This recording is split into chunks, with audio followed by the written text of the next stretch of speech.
صلاح د زکوته دو کله اور د سړی په خال کې پیسې وي قرضې ویلوړې وي قرضې په ویلوړي په خال کې کول په راشه وی سا سول دا دی چې دا هغې قرضې زکوته د سړی ادا کوي کنه د ادا کوي د دغې سړی په دا سړی باندې هغې قرضې د زکوته ادا کول فرض دي که کول یې ویلوړی وي په خال کې دوه ویلوړی وي درې ویلوړی وي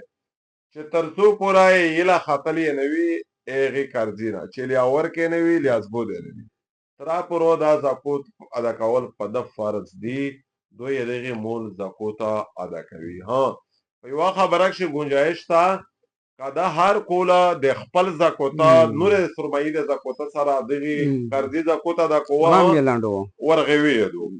او که په اوله یې ادا کوه چې کله ده ته د پیسې وصول شي په اور او دا یې د ټولې کولې په اور ادا کړو دا ورغوي ها د ده شته دی نوره خوښي یې ده دو چې په کومه طریقه سره یې دا زکوته دا ادا کوه تفصیل ته نه درېمي ځکه چې بیا دین شي بیا مطلب قرض خاص وي دین عام دی بیا دین ځنې داسې صورتونه دي